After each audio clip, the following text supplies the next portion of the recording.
Donc, le sujet que nous allons aborder aujourd'hui, c'est les pédagogies coopératives à distance ou en présence. Donc, c'est sous le format table ronde. C'est pour ça que nous n'allons pas utiliser de présentation. On va aborder 3 axes principaux durant cette table ronde. La coopération avec le numérique, l'axe de la coopération pour les élèves, les dispositifs qui sont réalisables à distance, en ce qui concerne les dispositifs coopératifs ou de personnalisation. Et puis aussi la coopération entre élèves pour les adultes. Voilà, les incidences pour les élèves qui permettent de développer la coopération, bien sûr, au regard de tout ce que nous avons vécu et de tout ce que nous vivons, parce que ce n'est pas passé depuis 1 an. Avant ça, eh bien, voilà, je vous explique un petit peu les modes de fonctionnement. Donc, pour chaque axe, on aura un ou plusieurs collègues qui vont se présenter, qui feront part des exemples de choses qu'ils ont mis en place. Ensuite, une analyse de la part de Sylvain et des apports, et puis des questions de votre part à la fin de chaque axe. Alors, on avait prévu 15 minutes, une quinzaine de minutes par axe. C'est peut-être un petit peu moins, on va essayer de pas trop déborder. Voilà. Donc, avant d'attaquer l'axe numéro 1, je vais laisser la parole et je vais arrêter mon partage d'écran à chacun des collègues, voilà, pour se présenter. Alors, je ne sais pas, par ordre, je vois Olivier d'abord, Olivier Cousseau qui est là. Peut-être chacun en quelques mots se présenter, savoir d'où vous parlez, et puis ensuite on pourra commencer sur la première entrée, l'axe numéro 1, voilà, qui est la coopération avec le numérique. Olivier, tu veux commencer? Oui, bonjour à tous. Tu m'entends? Oui, on t'entend. Super.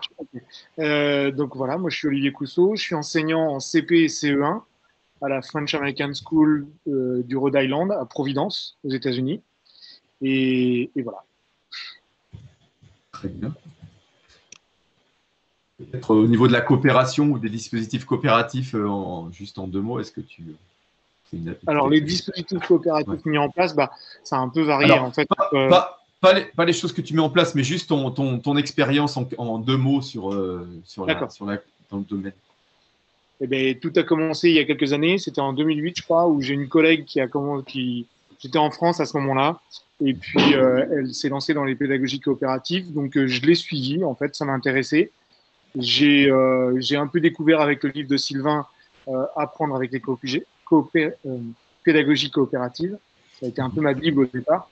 Et puis, il y a 2 ans, j'ai participé à la formation MLF sur la coopération avec Sylvain comme intervenant. Et puis voilà. Donc, ça fait quelques années maintenant que j'essaie de pratiquer la coopération dans la classe. Très bien, merci Olivier. Allez, par ordre, je vois Fabrice juste à côté, alors peut-être les vidéos sont différentes.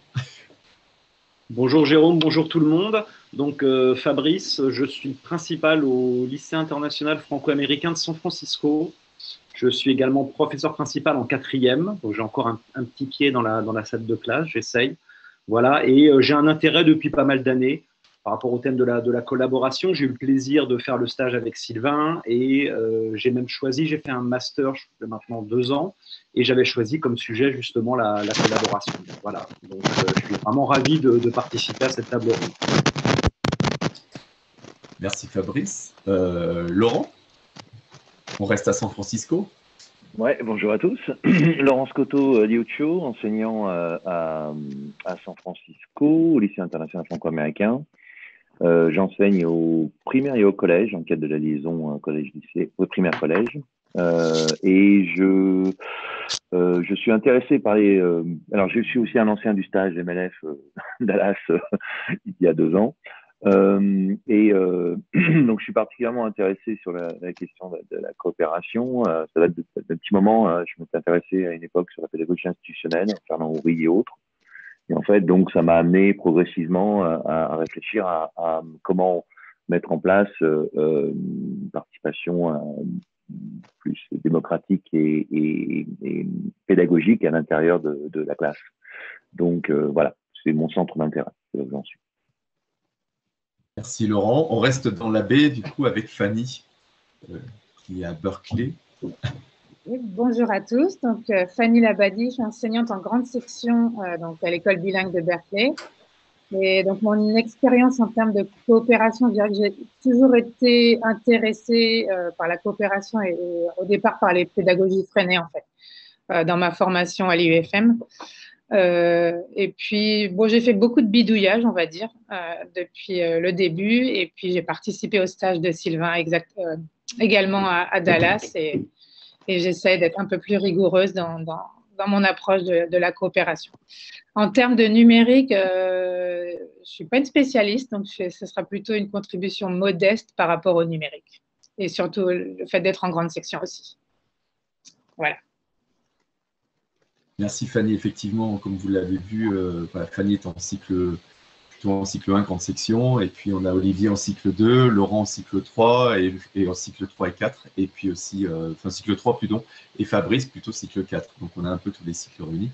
Je laisse Sylvain se présenter aussi en quelques mots, et puis après on pourra attaquer du coup l'axe numéro 1. Oui, merci Jérôme. Bonjour à tout le monde.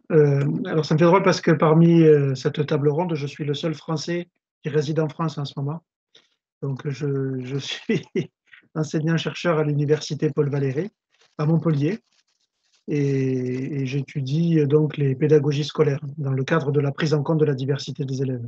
Donc c'est dans ce cadre-là où je me suis intéressé aux organisations coopératives du travail et je prends beaucoup de plaisir à accompagner par la recherche des enseignants qui bidouillent un certain nombre de pratiques coopératives avec les enfants. Là, le dernier avant la crise, c'était avec l'école de la mission laïque à Valladolid. Voilà. Merci Sylvain.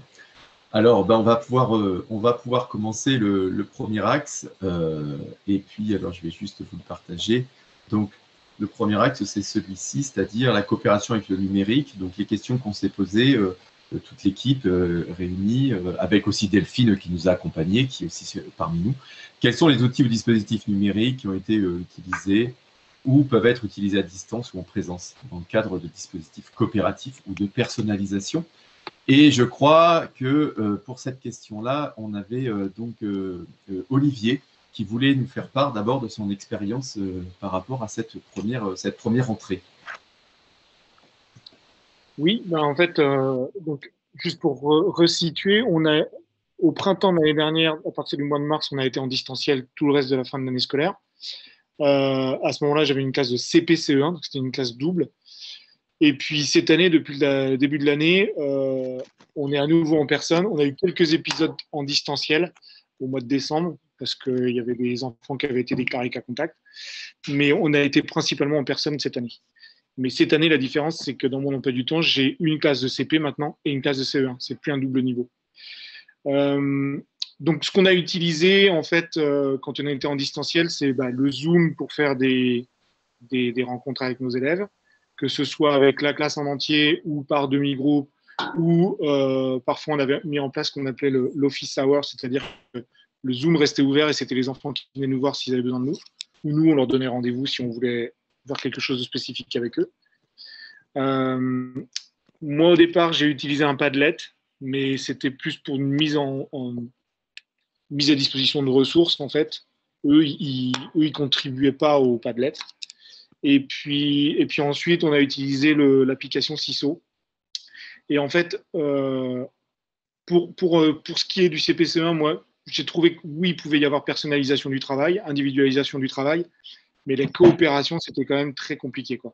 L'outil numérique à distance, pratiquer la coopération, notamment que les élèves puissent s'entraider ou de les faire travailler en groupe, j'ai pas réussi ça. J'ai pas réussi. Après, je sais que mes collègues de cycle 3 et aussi au collège, on n'utilisait pas CISO, ils utilisaient Google Classroom.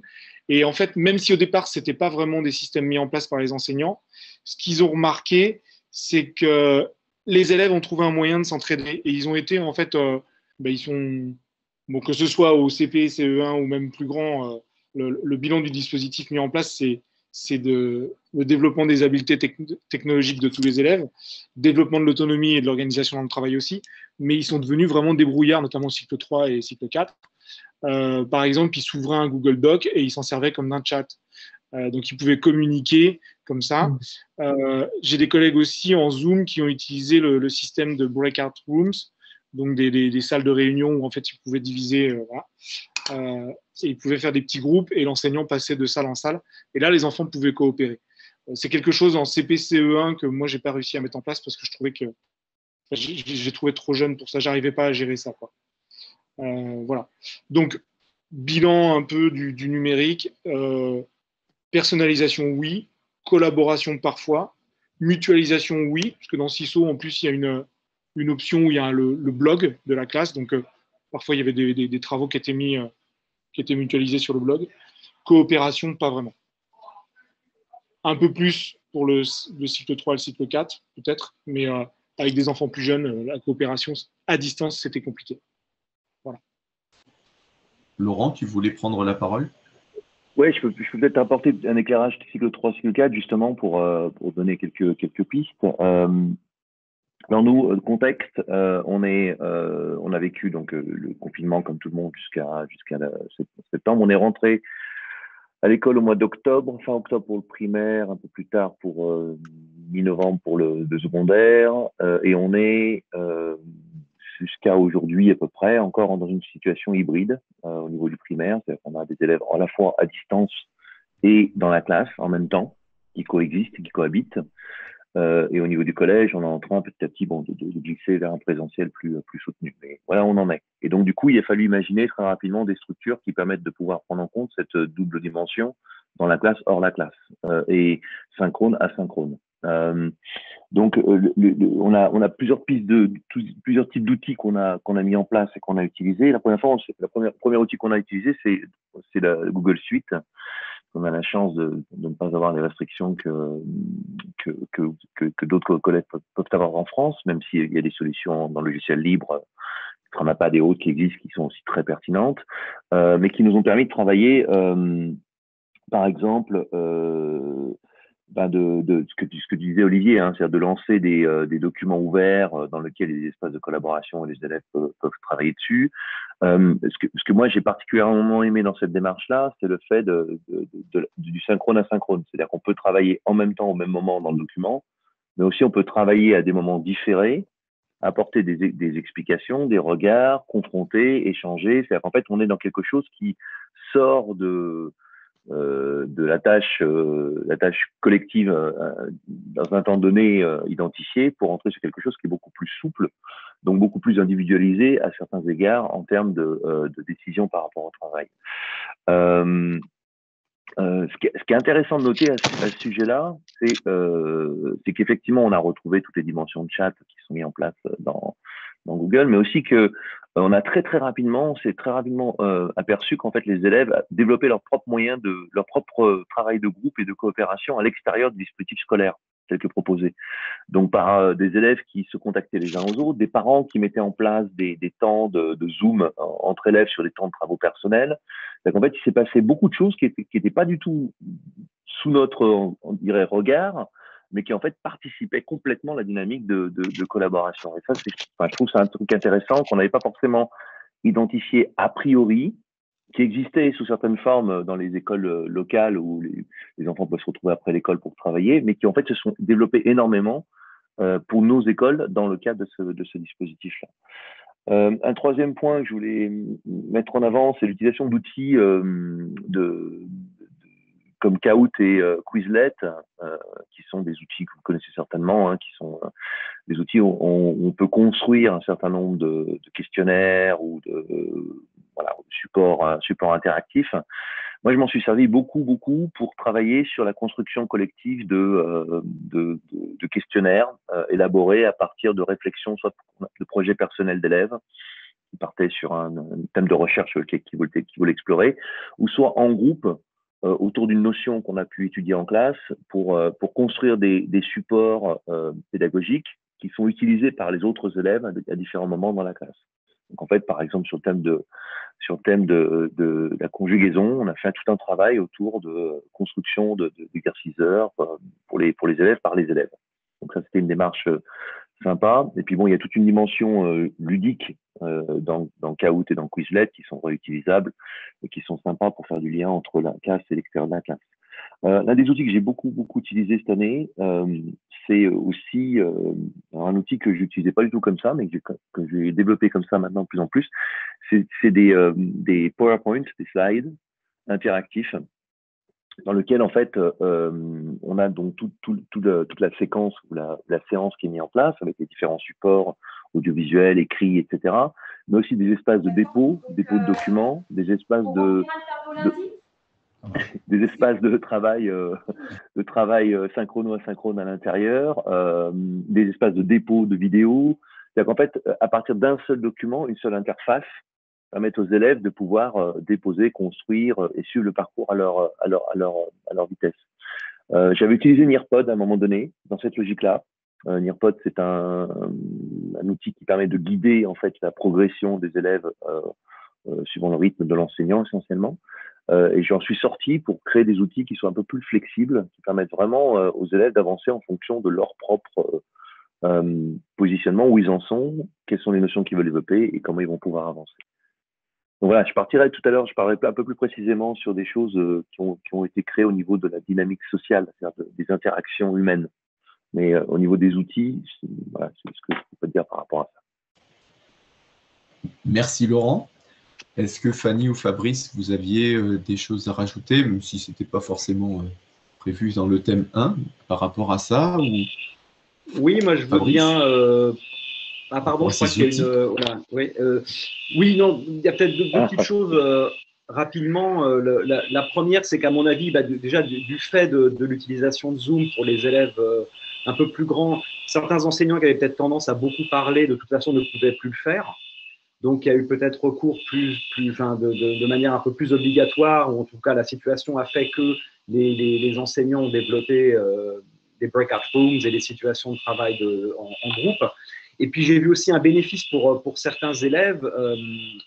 Je me rappelle d'un entretien que j'avais fait avec une élève qui disait « Mais moi, j'ai horreur qu'on me demande de l'aide, c'était en maths, j'ai horreur qu'on me mette en groupe, j'ai l'impression que tout le monde me regarde. Et j'ai horreur de ça, quoi. » Elle me disait ça, les larmes aux yeux. Et du coup, là, le fait de pouvoir travailler sur de pouvoir se mettre juste dans un petit groupe ou juste avec un enseignant à d'autres moments sur Zoom, elle a vraiment préféré cette modalité de travail, en fait. Voilà. Il n'y avait pas ce projecteur sur elle. Alors Sylvain, on te donne la parole. Ouais.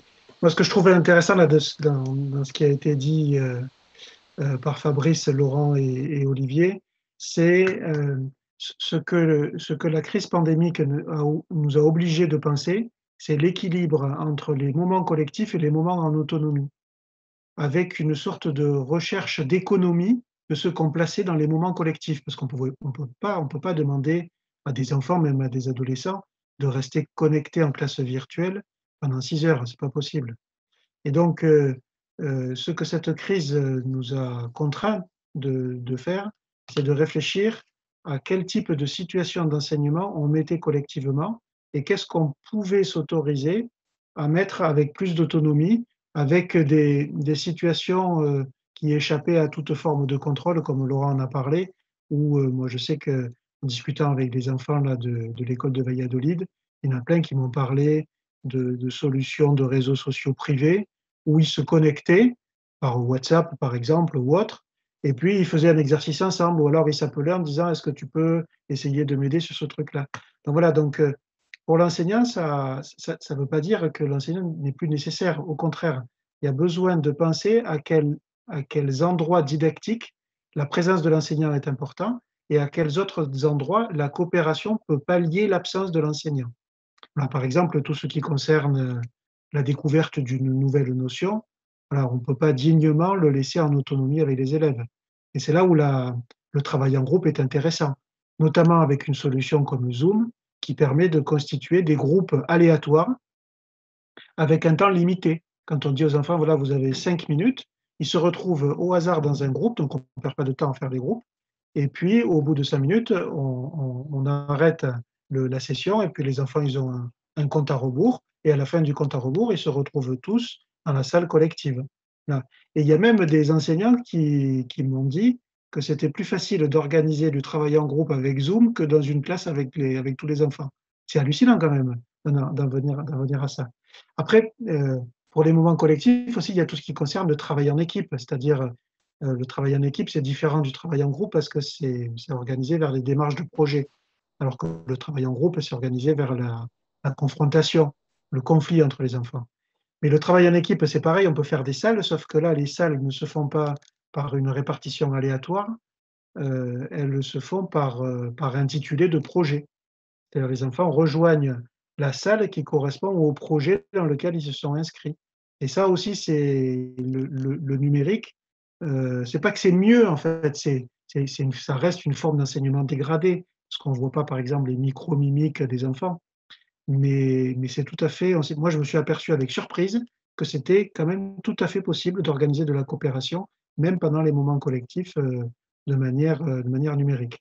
Après, pour tout ce qui est l'autonomie, voilà, je pense que c'est là où on peut s'appuyer sur l'autonomie et la responsabilité des enfants, avec un équilibre entre les moments synchrones et les moments asynchrones. À ce dont parlait Olivier tout à l'heure, le fait de dire aux enfants, voilà, là vous êtes en temps d'autonomie, mais sachez que moi je suis présent à tel endroit dans la classe virtuelle pour une session ouverte. Et donc les enfants qui ont besoin de moi, potentiellement, vous savez que vous pouvez vous connecter, moi je serai à disposition. Merci Sylvain. Effectivement, alors on a quelques questions dans le chat. Alors je suis un peu monsieur loyal, entre guillemets, je surveille le temps. On a nos amis, entre autres des cahiers PEDA, qui sont là aussi, Anne-Marie, Bernard. Anne-Marie qui posait la question de l'obligation pour l'enseignant de prioriser par rapport à ce que tu disais, Sylvain, sous forme de question avec un point d'interrogation à la fin. Est-ce qu'il y a obligation ? Oui, de mon point de vue, en fait, en pédagogie, à chaque fois qu'on rajoute de l'autonomie, de liberté pour les élèves, on prend les risques d'accélérer le développement des inégalités. C'est ça le problème. Et c'est tout le paradoxe des pédagogies actives. C'est-à-dire, plus on se met en retrait, plus on prend le risque qu'il y a des élèves qui décodent les implicites et d'autres qui tombent dans tous les pièges. Voilà, c'est ça le problème. Et ce problème se pose encore plus avec la distance parce qu'on n'est pas face aux enfants. Voilà. On n'est pas face aux enfants. D'où, de mon point de vue, le besoin impérieux avec l'enseignement à distance de bien penser ce qui est prioritaire à mettre en collectif. Et de mon point de vue, voilà, il y a trois grands moments. Il y a les moments de rituel collectif pour faire groupe et pour que les enfants ils conservent le sentiment d'appartenance à une classe et à un groupe, avec des copains, des copines, etc. Des moments de découverte de nouvelles notions, avec du travail en groupe face à une situation problème, pour susciter du conflit socio-cognitif, entre autres. Et puis du travail en équipe pour, on pourrait dire, l'aboutissement un peu de toutes les situations d'apprentissage et rendre un peu d'authenticité dans les situations scolaires qu'on propose aux enfants. C'est un peu le sens du propos de Yael dans le chat qui dit que la notion de fractionnement du cours est particulièrement importante et difficile à scénariser si on veut rester à l'écoute de la dynamique. Alors Laurent, je te donne la parole, mais rapidement pour qu'on puisse passer au thème numéro 2. Vas-y, non, pardon, excuse-moi. Je vais juste te dire qu'effectivement, dans le travail en équipe, ce qui est super intéressant, en fait, c'est que ça oblige encore plus que d'habitude d'organiser les temps d'interaction et les temps de rencontre et les temps d'accompagnement. C'est-à-dire qu'en fait, d'habitude dans la classe, on peut identifier des points sur lesquels il va falloir agir et interagir, mais après on s'adapte en live, en direct à la situation de classe, au blocage que les élèves rencontrent sur une notion ou sur un contenu ou sur une approche.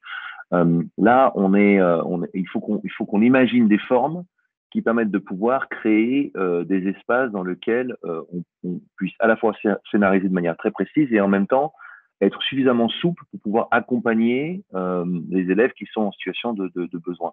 Et entre autres, l'Office Hours, dont parlait Olivier, c'est l'une des solutions qu'on a mis en place nous, au niveau de l'école.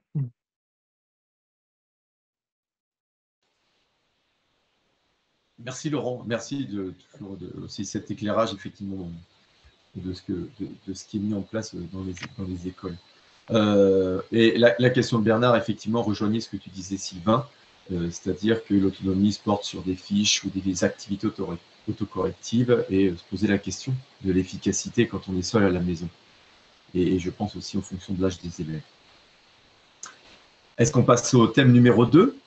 Si vous n'avez pas d'autres questions, désolé, je file un petit peu rapidement. Est-ce que les collègues, est-ce que Sylvain, tu avais des choses à rajouter ou on peut passer au thème numéro 2 ? Par rapport à ce que disait Bernard, que je salue au passage, la question de l'autocorrection, elle n'est pas spécifique à l'enseignement à distance. En fait, le matériel autocorrectif, il n'est intéressant en pédagogie que s'il précède du matériel non autocorrectif. C'est-à-dire que quand les enfants ils peuvent s'autocorriger, c'est intéressant, mais à condition qu'ils se préparent à une épreuve qui, elle, est corrigée par les enseignants. Voilà. Sinon, il n'y a pas d'intérêt à être sérieux dans l'entraînement. Il suffit de recopier la réponse et puis on a terminé son travail. Mais c'est la différence entre prioriser la performance et prioriser l'apprentissage. Le but du jeu à l'école, ce n'est pas d'être performant, c'est d'apprendre. Merci beaucoup, Sylvain, effectivement, de cet éclirage. Alors, le thème numéro 2 qu'on avait pensé aborder lorsqu'on a préparé cette table ronde, je vais vous le... Désolé pour cette petite manipulation, mais comme ça, vous l'avez aussi sous les yeux. C'était la coopération pour les élèves. Quels sont les dispositifs coopératifs ou de personnalisation qui sont aussi réalisables à distance. Donc là, nos collègues vont témoigner de choses qu'ils faisaient déjà ou qui ont mis des dispositifs à distance et des choses qui n'étaient pas, qui ne sont pas forcément possibles. Et pour cela, je donne la parole à Fanny, qui va nous parler effectivement de ces dispositifs qui sont réalisables ou pas à distance, des dispositifs de coopération ou de personnalisation. Fanny. Merci Jérôme.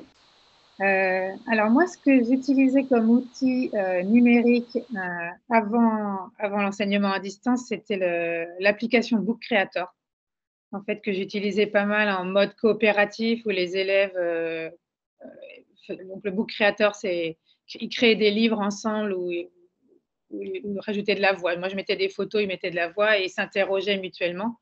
Donc ça, c'était un bon outil de coopération et numérique que je n'ai évidemment pas pu utiliser à distance. Enfin, je dis évidemment, je sais que l'application existe sur Internet, que les parents, avec l'aide des parents, on aurait pu la mettre en place, mais c'était quand même, ça aurait été autre chose. Donc là, j'ai complètement abandonné pendant l'enseignement à distance. Et je dois dire que depuis, alors moi, c'est un peu comme les collègues. On a été entièrement à distance jusqu'à l'été, et puis après, on est revenu.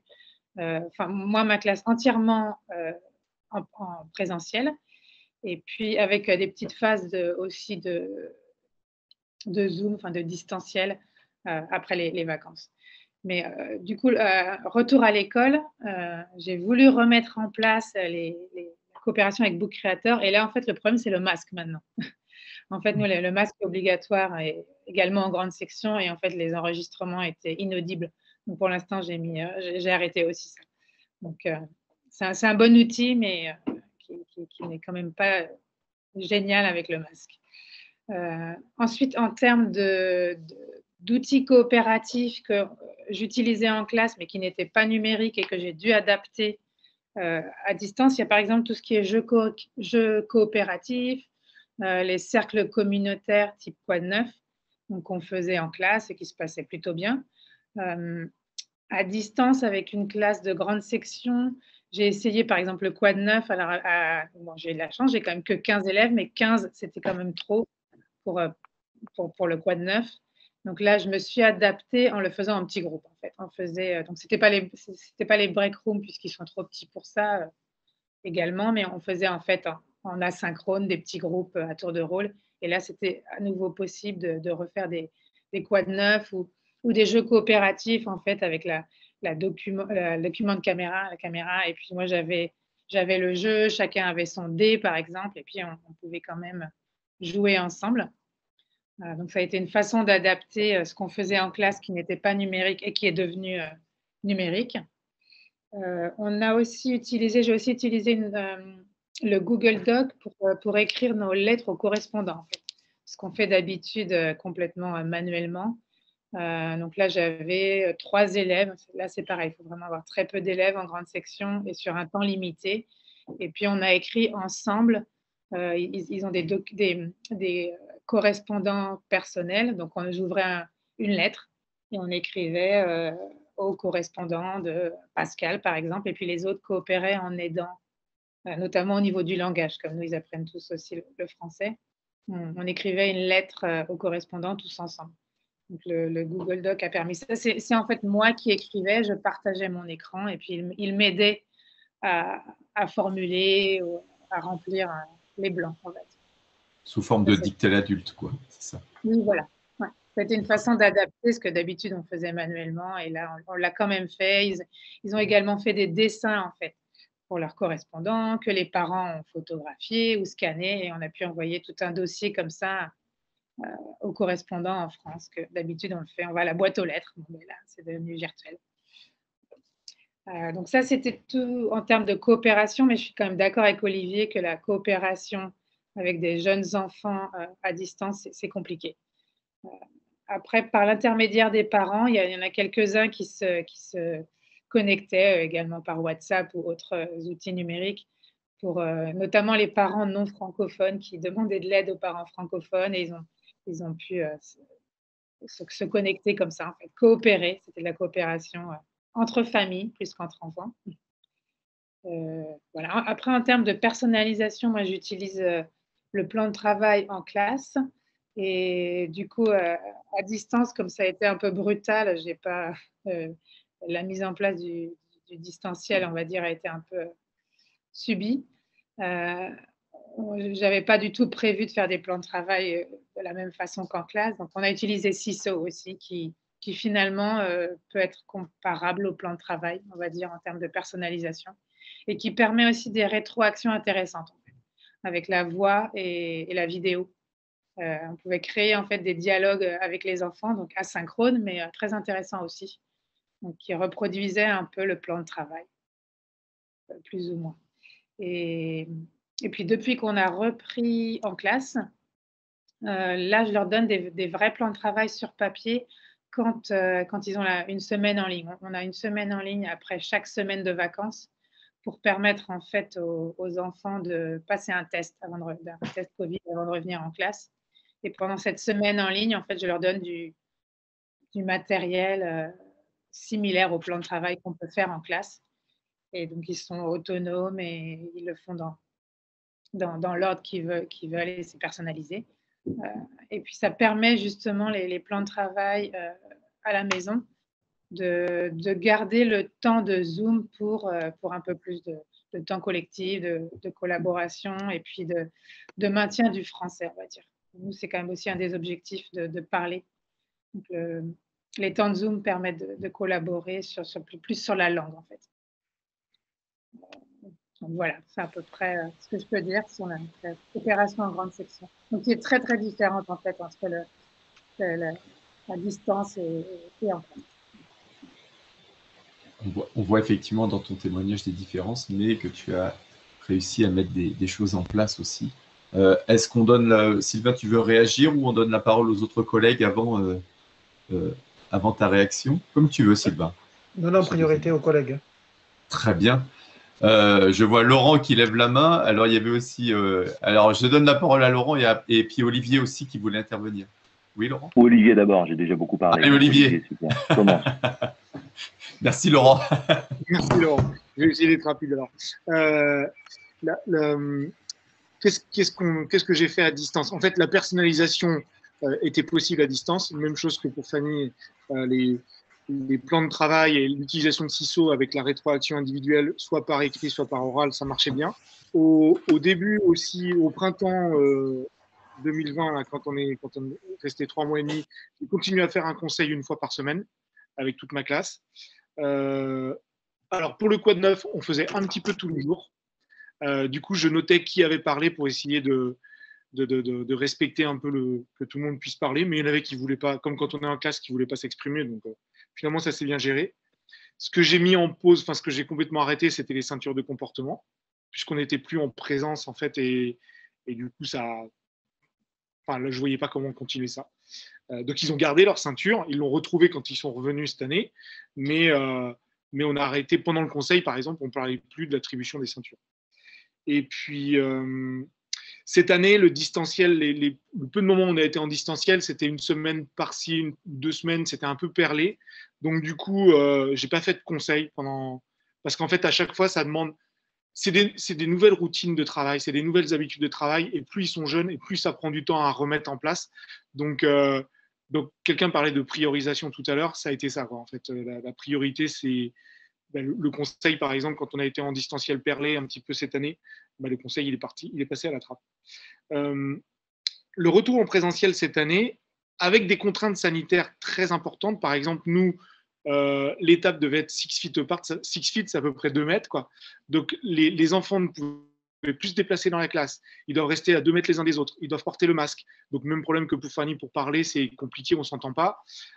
Et j'ai essayé de les faire fonctionner en partenaire, c'est-à-dire même en étant à 2 mètres les uns des autres, se tourner l'un vers l'autre pour parler. Mais là, à 2 mètres, on ne peut pas chuchoter, on est obligé de parler à voix haute. Et avec le masque, en fait, ça fait un brouhaha, c'est impossible. Donc, en fait, je me suis rendu compte, je pensais qu'en revenant en classe, malgré les contraintes sanitaires, on allait pouvoir travailler en petits groupes ou autre. En fait, c'était très, très compliqué. C'était très compliqué que quand on était en distanciel. Et donc, pas vraiment de travail en petits groupes depuis cette année, pas de partenariat non plus. On n'avait pas le droit de se partager des objets non plus, parce qu'au début, on ne savait pas si on partageait le même objet, même si on se hand sanitisait les mains, enfin voilà, un gel hydroalcoolique. Donc, pas de partage de matériel. Et du coup, ça a eu des incidences un peu sur la dynamique de classe.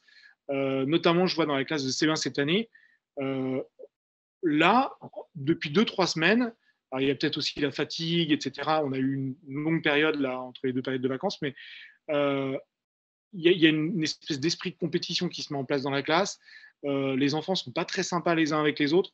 Bon, je pense qu'en fait, ils commencent aussi ils ne supportent plus toutes ces mesures de régulation sanitaire. Là, ils n'en peuvent plus, quoi. Ils voudraient pouvoir bouger dans la classe. Donc, petit à petit, d'ailleurs, je suis un peu plus souple par rapport à ça parce que moi, c'est pareil, j'en peux plus non plus. Donc, voilà. Mais ça, le manque de. C'est enregistré, Olivier. Oui, mais le manque de coopération, en fait, ce manque d'interaction possible, même en présentiel, et qui génère beaucoup de frustration parmi les élèves et pour moi aussi en tant qu'enseignant, j'ai l'impression que ça a des incidences sur la dynamique de classe. Pour revenir à ce que disait Laurent un peu plus tôt, par rapport au fait de scénariser puis de garder de la souplesse, j'ai trouvé que le distanciel et l'utilisation des outils numériques, alors ça avait eu du positif, mais c'est extrêmement chronophage pour les enseignants. Ça demande aussi, c'est une énorme charge mentale aussi, parce qu'en fait, on essaie toujours de garder le maximum de choses possibles et en fait, on n'y arrive pas. Donc, encore une fois, voilà, on est obligé de prioriser. Et puis l'outil, qu'est-ce que j'ai gardé de l'outil numérique de retour en présentiel? En fait, par exemple, je continue à utiliser CISO, même en présentiel dans ma classe, notamment pour les CP qui ont des ceintures de phonologie, et ils n'en sont pas tous au même niveau. Alors, j'ai toujours les ateliers en vrai, quoi, qu'ils peuvent manipuler, mais en plus, comme ils ne peuvent pas trop s'entraider entre eux, parce qu'ils ne peuvent pas trop se déplacer dans la classe, du coup, j'utilise CISO et je me suis enregistré, en fait. Tous les ateliers où je me suis enregistré, j'ai enregistré les mots en français, puisqu'il y a la dimension du langage pour nous. Et du coup, ils sont un peu plus autonomes en utilisant cet outil numérique qu'ils ont découvert à distance et que maintenant, ils utilisent en présentiel, quoi. Voilà. Merci beaucoup, Olivier. Alors, je vois le temps qui passe. Je vais donner la parole, Laurent. Donc, on va dépasser un petit peu. J'espère que Fabrice, Laurent, Olivier, Fanny, vous pouvez rester un peu plus longtemps parce qu'on est en plein. Ouais, Bon, on est en plein pendant la journée de cours, donc c'est pour ça. Merci d'ailleurs à tous vos chefs d'établissement de vous avoir libérés. C'est vraiment super sympa de leur part. Laurent, je te laisse la parole. Donc nous, on est en vacances. Compléter avant l'analyse de Sylvain. Vas-y, pardon. Donc, j'ai dit nous, on est en vacances, donc du coup, c'est pas un problème, on est dispo. Sur le, moi, je voulais revenir sur les principaux enjeux qu'on a essayé de travailler là-dessus, c'était en fait de créer de la communauté. Comment arriver à recréer de la communauté dans un contexte où on a des élèves qui sont ici et là-bas, qui sont ici et là-bas pour certains, là-bas pour certains sur le long terme, puisqu'il y a des enfants qui ne rentreront pas avant la fin de l'année scolaire, d'autres qui sont dans un intervalle, dans un entre-deux, entre un retour en classe et après un départ pendant quelques semaines. Et donc, en fait, on a essayé de développer des stratégies qui nous permettaient de travailler là-dessus. La première qu'on a utilisée beaucoup, c'est Zoom. Tu parlais tout à l'heure, Sylvain, des breakout rooms. Donc, c'est une fonction qu'on a beaucoup utilisée, mais dans une logique enfant à l'extérieur, enfant à l'intérieur. C'est-à-dire qu'en fait, on mettait en place des systèmes de groupement et de regroupement qui font que chaque élève avait la possibilité, était connecté avec un élève de l'extérieur tout en étant dans la classe. C'est-à-dire qu'en fait, pour faire en sorte que l'ensemble du groupe vive ensemble et continue à vivre ensemble. C'est un intérêt pédagogique super intéressant pour l'enseignant, c'est qu'en fait, on voit l'ensemble des breakout rooms en direct. Puisque chaque élève qui est connecté dans la classe est connecté avec des élèves qui sont à l'extérieur.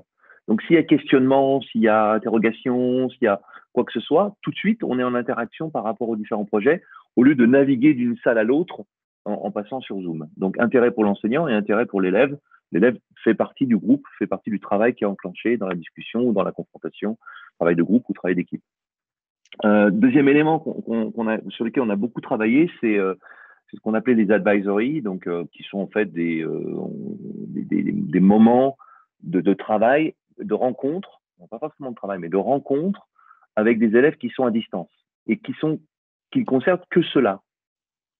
On va recréer du lien, recréer de la communauté, faire des quoi de neuf, parler de projets, parler de questionnements qu'on peut avoir sur l'école, sur la vie quotidienne, sur exprimer des émotions, à des moments donnés, quelques angoisses.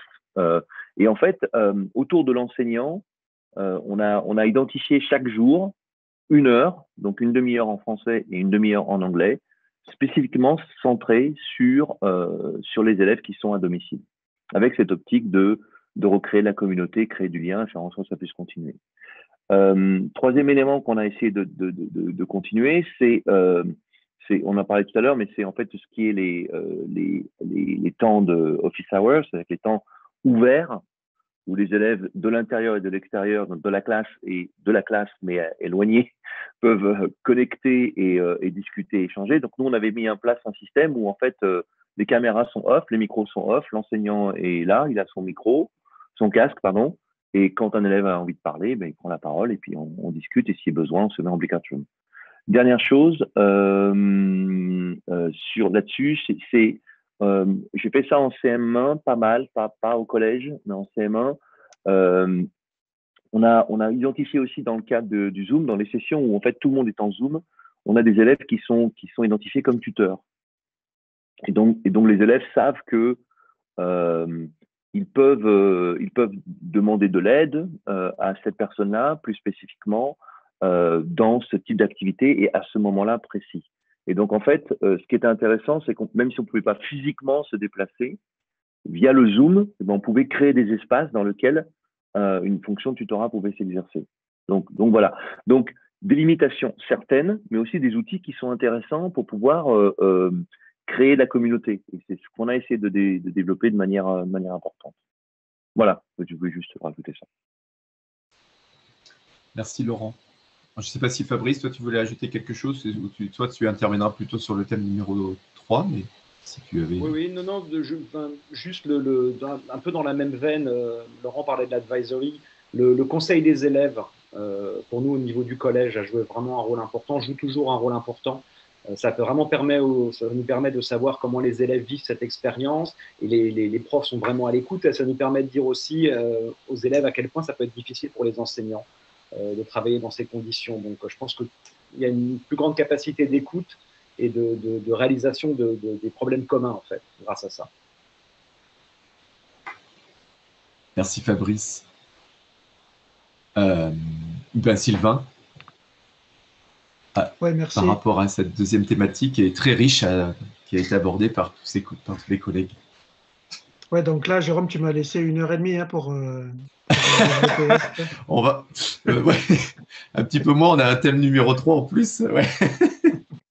Non, peut-être pour aller vite, moi, ce que je retiens, c'est dans toutes les interventions, c'est l'utilisation conjointe du mot coopération et du mot personnalisation.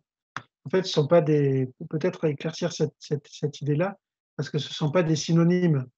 Ce sont des. Alors, je vais essayer de partager mon écran si je peux. Voilà. Donc, vous le voyez là, mon écran là? Je vous ai mis un petit schéma avec 3 c'est flèches. parfait. Oui. Ok. Donc ça, c'est un schéma pour un peu représenter de manière théorique la notion de personnalisation. Alors, qu'est-ce que ça veut dire que personnaliser des apprentissages? Ça voudrait dire trouver un équilibre entre des moments collectifs et puis des moments personnalisés, où les élèves sont face à un travail qui leur correspond plus individuellement. Voilà. Et donc, organiser une classe avec de la personnalisation, c'est prévoir des moments collectifs qui sont donc animés par l'adulte. Alors, avec Fanny, elle parlait des moments style les jeux coopératifs, ou j'imagine des moments autour de la littérature. Ça, ce sont des situations didactiques, mais il y a aussi des moments en atelier, c'est-à-dire en petits groupes. Après, il y a des moments de travail individualisé, où là, les élèves sont face à des situations de travail qui leur sont propres. Souvent, ce qui est utilisé pour organiser de l'individualisation, Fanny en a parlé aussi, c'est le plan de travail. On s'est aperçu que le plan de travail pouvait être risqué avec les enfants s'ils étaient abandonnés à eux-mêmes. Et donc, c'est pour ça que les pédagogues précurseurs du plan de travail, Hélène Parkhurst ou Célestin Freinet, ils ont systématiquement adossé le travail individualisé à de la coopération, de manière à ce que les enfants qui sont face à une activité qui leur correspond, lorsqu'ils rencontrent une difficulté, ils ne soient pas bloqués face à cette difficulté et qu'ils puissent faire appel, comme le disait Laurent tout à l'heure, à un élève ressource qui va non pas leur donner la réponse, mais leur donner des indices qui leur manquent, pouvoir être débloqués face à cette micro-tâche. Et donc, dans cet équilibre entre travail collectif et travail autonome, où les élèves peuvent travailler seuls ou avec d'autres, le principe, c'est un peu de retrouver l'adage central de la pédagogie que Rousseau, il en parlait même dans son traité de pédagogie. C'est le fait de perdre du temps. Alors, c'est pas perdre du temps pour le plaisir d'en perdre, c'est pas ça. C'est perdre du temps pour créer des habitudes dans l'autonomie et dans la coopération. Et ça, voilà, Olivier en a parlé, Laurent en a parlé, Fanny en a parlé. Le fait de ménager des moments, des quoi de neuf ou des jeux coopératifs, pour que les enfants aient la certitude de faire partie d'un groupe et que dans ce groupe-là, on y travaille de certaines manières, c'est ça qui permet de dire que je fais partie d'une classe. Et c'est encore plus important avec l'enseignement à distance, parce que les enfants, sur les temps informels, ils se rencontrent quand même beaucoup moins qu'à l'accoutumée.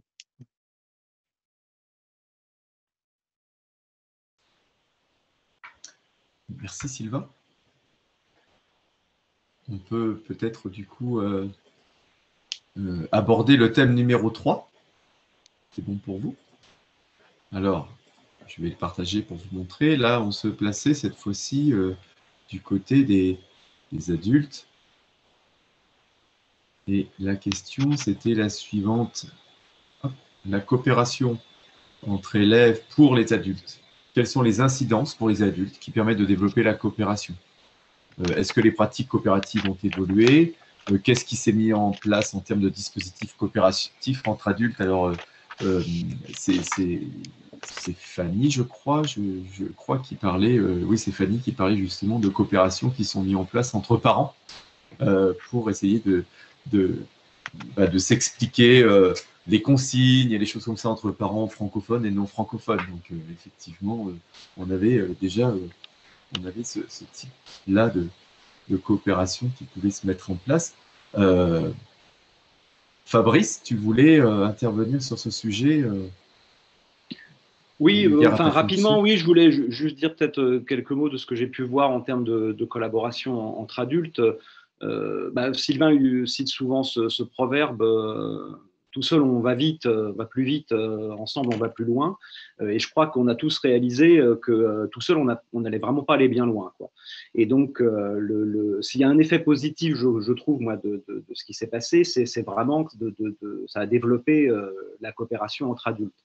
Alors bon, juste quelques exemples, mais en particulier au printemps dernier, nos enseignants ont vraiment dû se poser la question de ce qui est essentiel.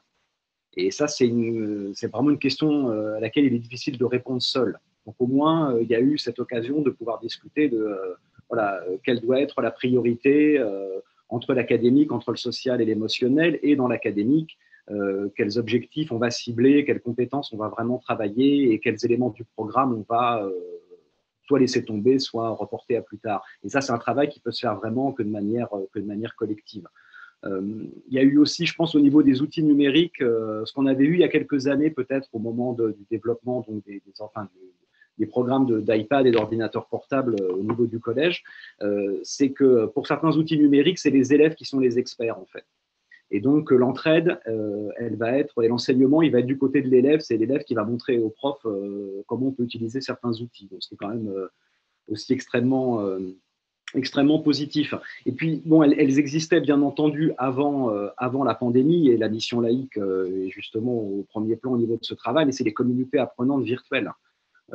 Donc les enseignants ou les administrateurs, on a créé des groupes, on s'est retrouvés sur Zoom avec des collègues d'autres pays, d'autres écoles, et on a pu justement échanger nos problèmes, des stratégies, des solutions, et collaborer comme ça sur des questions communes et des problématiques communes. Et ça, j'espère que ça va faire partie des choses qui vont perdurer, que justement des enseignants qui peut-être avant n'étaient pas trop impliqués dans ce genre de travail collaboratif vont continuer à mener ce travail et vont garder ces liens avec des collègues, encore une fois, d'un même établissement ou dans une autre ville, dans un autre pays, et voilà, partager des solutions ensemble. Voilà. Merci Fabrice. Laurent, Fanny, Olivier, est-ce que vous voulez ajouter des choses sur ce sujet-là ça a pu développer en tant que sur comment dirais-je, pour les adultes. Oui, Laurent. Je pourrais dire un ou deux trucs. Le premier truc, c'est qu'effectivement, le fait de pouvoir travailler ensemble avec des collègues, de s'interroger, de se questionner, ce dont faisait référence Fabrice, en tant qu'enseignant, ça permet aussi d'intégrer et d'accepter le fait qu'on ne pourrait pas tout faire et de vivre avec ça. D'accepter le fait que, il va falloir qu'on fasse des deuils sur la façon dont on enseignait, sur peut-être la vitesse à laquelle on avançait, sur les éléments de programme qui étaient peut-être à travailler, et le fait d'avoir discuté ça en équipe et d'avoir des espaces dans lesquels on peut échanger là-dessus, on peut exprimer un certain nombre d'angoisses qui sont des angoisses professionnelles, sur la façon dont la classe avance et comment elle se déroule. Moi, je pense que c'est quelque chose qui est quelque part un acquis de la démarche, un acquis de cette période un peu bizarre dans laquelle on a évolué. Le deuxième élément, moi, je pense, c'est aussi l'ouverture encore plus grande sur les réseaux apprenants. C'est-à-dire, en fait, les réseaux, les groupes de travail d'enseignants sur Internet, les échanges entre équipes à différents établissements. Enfin, il y a eu beaucoup d'interactions qui se sont passées, et peut-être encore plus que ce qu'on avait vu avant, entre les enseignants sur d'autres formes de collaboration ou de coopération que celles qui sont liées forcément à celles du quotidien ou celles avec lesquelles on travaille les uns les autres. Chacun a essayé de trouver des solutions. Et trouver des solutions, ça a été de s'ouvrir sur les groupes et le monde autour de nous pour essayer de trouver des ressources ou des idées ou des approches qui permettaient d'avancer. Et je pense que ça, d'un point de vue de la professionnalisation des enseignants, il y a une démarche qui était très intéressante ici. Oui. Merci Laurent. Olivier?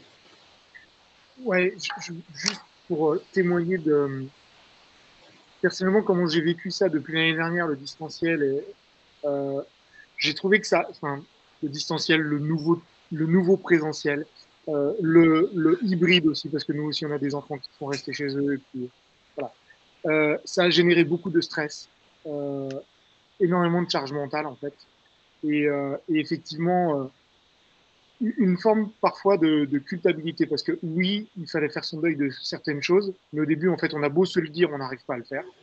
On n'arrive pas à faire le deuil. On se dit, en fait, on essaie de continuer tout comme avant, mais d'une autre manière. Puis en fait, c'est très compliqué. Et, euh, et heureusement, à côté de ça, ça a permis aussi de découvrir de nouvelles pratiques. Peut-être, moi, par exemple, j'ai essayé un peu des choses de classe inversée ou des choses comme ça, d'échanger sur des nouvelles pratiques avec les collègues. Euh, de créer beaucoup de groupes. Alors, du coup, le téléphone, il est pollué avec le nombre de groupes WhatsApp qu'on peut avoir, ou des Zooms par-ci, par-là, partout, etc. Et en fait, il faut réussir à trouver, c'est un équilibre entre tout ça. Parce que, et je pense que si on est tout seul, en fait, là-dedans, bah, presque on peut y laisser sa peau, en fait. C'est peut-être un peu fort de dire ça, mais c'est en tout cas d'y laisser sa santé mentale, quoi. Donc, c'est important de ne pas être tout seul, en fait. Même si les gens ne sont pas directement avec nous, mais garder le contact, c'est important, quoi. Je pense que c'est ce qui peut nous sauver aussi, quoi. Voilà. Je vais juste rajouter quelque chose. Pardon, Fanny. Juste rapidement, là, je voulais dire que je suis d'accord avec ce que disait Olivier là, par rapport à la charge mentale. Et nous, je trouve que dans notre école, on a du coup été obligés de beaucoup plus ou de plus systématiquement mutualiser les outils, en fait. Ce qu'on faisait pas forcément aussi bien. Là, le fait de chacun préparer des activités sur CISO et puis de se les partager, parce que ça, c'est clair qu'on ne pouvait pas tout faire chacun de son côté. De se partager des histoires, par exemple, sur YouTube, à lire aux élèves, de se partager beaucoup plus de documents sur le Drive. Et puis, de systématiquement aussi, ce qu'on fait d'ailleurs bien cette année, malgré qu'on soit revenu en présentiel, de vraiment s'envoyer, par exemple, nos emplois du temps chaque week-end pour la semaine à venir et voir ce que font les autres. Parce qu'on a assez peu de temps de réunion où on en a un petit peu ras-le-bol des réunions Zoom. Donc, le fait de collaborer de manière asynchrone aussi par le Drive ou par les emails, hein, tout simplement, voilà, je trouve qu'au niveau mutualisation, ça nous a apporté ça, en fait, la pandémie. Merci, c'est effectivement aussi dans le chat ce que dit Alix, effectivement, l'augmentation de coopération entre enseignants. Et voilà, personne ne sait tout, mais tout le monde sait quelque chose. Donc, on a tous des choses à partager et à apprendre. Et donc, et l'intérêt, c'est ce que vous dites, ce sont des pratiques qui perdurent aussi post-confinement. Merci, Alix. Oui, Laurent, tu voulais rajouter quelque chose avant Ouais, je voulais juste dire un truc très rapide en disant aussi que ce que je trouve intéressant dans la démarche, c'est que ça permet aussi de questionner collectivement, en équipe, un certain nombre de choses. Par exemple, sur la question de l'évaluation. Comment on évalue les apprentissages à distance. Et ça, je pense que ça dépasse en fait la question de créer des programmes communs, etc. Mais ça rentre à l'intérieur du métier d'enseignant. C'est-à-dire que comment on s'assure que les élèves sont en situation d'apprentissage. Et ça, je trouve ça sympa et intéressant parce que c'est vrai que c'est un domaine sur lequel on avait des difficultés des fois à rentrer parce que on rentre dans la sauce interne de la pratique enseignante, quoi. Et tout ça, comme le dit Anne-Marie, nous amène à beaucoup d'humilité. Sylvain, est-ce que tu as quelque chose à rajouter? J'imagine que oui. C'était pas la bonne question. Sylvain, quelle est ton analyse de tout ça? Disons que ce qui ressort, c'est qu'une organisation coopérative du travail des élèves, elle modifie le rapport entre les enseignants. Alors Fabrice en a donné quelques exemples à travers les activités qui sont générées. Ça modifie aussi les réflexions que l'on doit avoir sur nos propres postures en tant qu'enseignants dans une classe. Parce que une fois que les élèves ont appris à coopérer entre eux et ont développé quelques habitudes, ça donne la possibilité de se mettre un peu plus en retrait et donc de contribuer à ce dont parlait Olivier, c'est-à-dire l'entretien de sa propre santé mentale et physique, j'ai envie de dire. À la fin d'une journée de classe, que ce soit à l'école ou que ce soit à distance, ceux qui doivent être le plus fatigués, ce sont les élèves, hein. Ce n'est pas les enseignants. Et le problème, c'est que souvent, et l'activité d'enseigner, c'est un puissant fond. C'est-à-dire ça, on pourrait travailler 24 heures sur 24. Mais voilà, mais c'est extrêmement dangereux. Et malheureusement, il y en a plein qui tombent dans ce piège-là. Donc, une fois que les élèves sont habitués à coopérer, on peut se mettre un peu en retrait. Mais se mettre en retrait, c'est pas de l'oisiveté. Ça donne la possibilité d'observer les élèves au travail ou d'être à disposition par l'intermédiaire des classes ouvertes, là dont il a été question, pour répondre à des demandes individuelles, ou même demander à des enfants en les invitant pour un petit groupe de besoins autour d'une habileté scolaire très particulière. Voilà. Et ça, en fait, c'est une richesse sans nom, c'est-à-dire que ça donne la possibilité d'exercer son métier, mais en l'ajustant en fonction de ce qu'on sent le plus important pour les enfants. Donc c'est ça qui me semble intéressant dans le fait d'organiser de la coopération entre élèves, c'est qu'on se donne à nous, en tant qu'adultes, la possibilité d'avoir un métier un peu plus souple, où on est moins à fond en train de vouloir tout contrôler et d'être un peu une personne systématiquement en multitâche. Mais la condition, c'est de dire aux élèves, voilà, on est tous là pour des raisons différentes. Moi, je suis là pour enseigner, vous êtes là pour apprendre. Mais si on devient des partenaires mutuels, moi, ça me sera plus facile pour enseigner et vous, ça sera beaucoup plus facile pour vous pour apprendre.